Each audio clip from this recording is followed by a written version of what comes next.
Hello সবাইকে। So এইচএসসির higher math second পেপারের এখন হচ্ছে আমরা এমসিকিউ অংশ নিয়ে আলোচনা করব, যেহেতু ফার্স্ট পেপার অনেকগুলাই হচ্ছে কমন চলে আসছে। তো সেই ধারাবাহিকতায় আমরা কিন্তু এখন সেকেন্ড পেপারটার যতগুলো চ্যাপ্টার আছে, ইম্পর্টেন্ট যে টাইপগুলো আমাদের থাকবে, তো সেগুলো আমরা এক নজরে দেখার ট্রাই করব, যাতে পরীক্ষার হলে যেভাবেই কোয়েশ্চেন আসুক আমরা যাতে অ্যান্সার করতে পারি, যেহেতু আমাদের হায়ার ম্যাথে টাইপ কমন আসতেছে। আচ্ছা, তো আমাদের এই ক্লাসের যে পিডিএফটা, এটা হইলো আমি ওয়েবসাইটে আপলোড করে দিব, তো সেখান থেকে তুমি ইজিলি দেখতে পারবা। আর যেহেতু জিনিসটা অনেক বেশি কম্প্যাক্ট অ্যান্ড গোছানো আর অনেক ছোটো, সো সেক্ষেত্রে এই পিডিএফটা তুমি কিন্তু কম সময়ের মধ্যেই রিভিশন দিতে পারবা বা প্র্যাকটিস করতে পারবা। সো আমার মনে হয় না যে খুব বেশি প্রবলেম হবে। লাস্ট মোমেন্টেও যদি কেউ দেখো, জাস্ট এই পিডিএফটা পড়ে যাও, তাহলে কিন্তু তোমাদের 100% প্রিপারেশন কমপ্লিট হয়ে যাবে।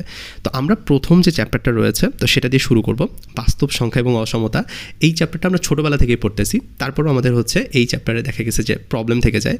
তো প্রথম যে প্রশ্নটা এখানে বলতেছে যে নিচের কোনটি অমূলদ সংখ্যা নয়। এখানে একটু প্রিন্টিং মিস্টেক, এখানে প্রশ্নে বলতেছে যে অমূলদ সংখ্যা নয় কোনটা, এটা বের করো। সো এটা বের করার কিন্তু সবথেকে সহজ ট্রিক্স হইল অপশান টেস্ট করা। তো আমরা যদি প্রথম অপশানটা দেখি 22/7, এখন আমরা কিন্তু জানি যে দুইটা পূর্ণ সংখ্যার ভাগফল কখনোই হইল অমূলদ সংখ্যা হবে না। তার মানে এইটা হইল পূর্ণ সংখ্যা বা দুইটা ভাগফল হিসেবে আছে, তার মানে ডেফিনেটলি এটাকে আমরা মূলদ সংখ্যা বলতে পারি। তো যেহেতু এটা মূলদ, তার মানে আমরা কিন্তু প্রথমে অ্যান্সার পেয়ে গেছি। তো এক নাম্বারটাই হবে অ্যান্সার, যে 22/7 এটা হইলো মূলদ সংখ্যা, এটা কিন্তু অমূলদ সংখ্যা নয়। আচ্ছা, সেকেন্ড যে কোয়েশ্চেনটা, এটা অনেক ইন্টারেস্টিং, অনেক সহজ, বাট আমরা আসলে একটু মিস্টেক করে ফেলি। কীরকম মিস্টেক একটু দেখাই।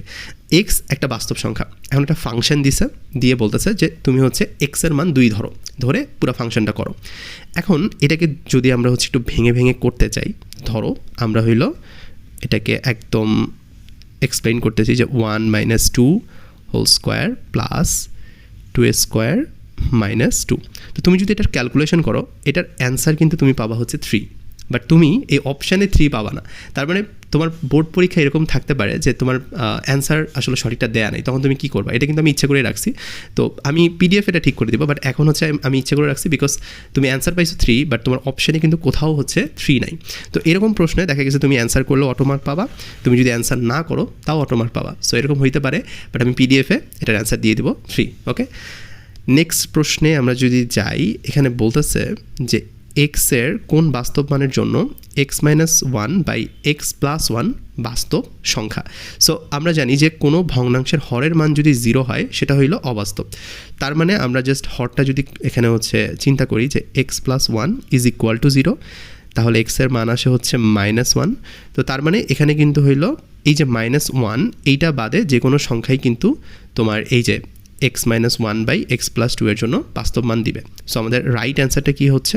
এখানে আমাদের রাইট অ্যান্সার হচ্ছে এই নাম্বারটা, -1টা আমরা হইলো এখানে দাগাবো। পরবর্তী প্রশ্নে অসমতার একটা সমাধান করতে বলতেছে।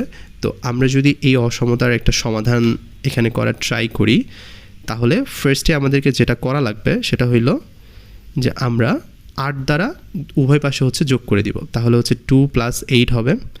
আর এখানে হইল 2x, যদি একটু ক্যালকুলেশন করি এখানে, সো 2x - 8 + 8, দেন আবারও হইল 10-এর সাথে আমরা হচ্ছে 8 যোগ করে দিব। আচ্ছা, এখন যদি আমরা ক্যালকুলেশন করি তাহলে কত আসতেছে? যে ফার্স্টে হইল 10 আসে এখানে, আর এখানে হইল 2x, আমাদের 8 আর 8 এখানে কাটা যাচ্ছে, তার মানে আমাদের জাস্ট এখানে বাকি থাকতেছে হচ্ছে 18। ওকে, এখন আমরা আবারও একটা কাজ করব, 2 দ্বারা হচ্ছে ভাগ করে দিব। তাহলে 2 দ্বারা যদি আমরা ভাগ করি, তাহলে এখানে পাবো আমরা 5, আর এখানে হচ্ছে আমরা পাবো হচ্ছে শুধুমাত্র x, আর এখানে পাবো হচ্ছে 9। তার মানে আমাদের অ্যান্সারটা কিন্তু হচ্ছে বি নাম্বারটা। ওকে, পরবর্তী যে প্রশ্নটা রয়েছে, তো এখানে কিন্তু হচ্ছে ধারার সমষ্টি চাইছে। তো এখানে কিন্তু আমরা ইজিলি এটা বের করতে পারি একটা সূত্রের মাধ্যমে, সেটা হচ্ছে এই যে -1n, পর হইল 2n, নিচে থাকবে n, এটা হচ্ছে 1/8n। সো এই সূত্র দিয়ে তুমি জাস্ট যদি ক্যালকুলেশন করো, তাহলে কিন্তু আমাদের অ্যান্সার চলে আসবে 2/√3, অর্থাৎ লাস্টেরটা। ওকে, পরবর্তী যে প্রশ্নটা রয়েছে, এখানে বলতেছে যে অসমান বাস্তব সংখ্যা a এবং b এর জন্য এত এর বিস্তারের পদ সংখ্যা কত হবে। সো এখানে উল্টাপাল্টা অনেক কিছু তোমার থাকতে পারে, বাট তুমি দিন শেষে ক্যালকুলেশন করে দেখবা যেটা কিন্তু হচ্ছে ইনফিনিটি। সো এগুলো একটু শর্ট ট্রিক্স, যে তুমি ম্যাথমেটিক্যাল ইকুয়েশন ছাড়াও অ্যাকচুয়ালি জাস্ট অপশান টেস্ট করেই কিন্তু আসলে অ্যান্সারটা বের করে ফেলতে পারবা। তো এখানে কিন্তু সেমভাবে আমরা করছি। এখন হচ্ছে আমরা 2 নাম্বার চ্যাপ্টারে যাব, যোগাশ্রয়ী প্রোগ্রাম। তো এখানে বলতেছে নিচের কোনটি যোগাশ্রয়ী অসমতা প্রকাশ করে।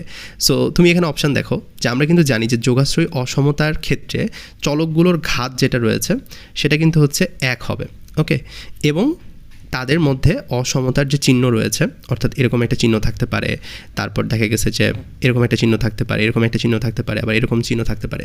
সো ঘাতও 1 হইতে হবে, আবার এরকম তোমার চিহ্নও থাকতে হবে। সো এটা কিন্তু শুধুমাত্র বিতে আছে, তার মানে এটাই কিন্তু হচ্ছে আমাদের অ্যান্সার। এখন যদি আমরা হইলো হায়ার ম্যাথ সেকেন্ড পেপারের সৃজনশীল অংশটা দেখার ট্রাই করি যে প্রতিটা চ্যাপ্টার থেকে আসলে আমাদের কী টাইপের কোয়েশ্চেন আসবে। তো এখানে কিন্তু আমি শুধুমাত্র একটা করে চ্যাপ্টার দিয়ে দেন হইলো টপিকগুলো দিয়ে দেইনি, আমি কিন্তু একদম রেলিভেন্ট যে সিকিউটা আসতে পারে সেটাও কিন্তু দিয়ে দিয়েছি এবং অ্যান্সার সহ দিয়েছি। সো তোমাদের কিন্তু এইটা হেল্প হবে।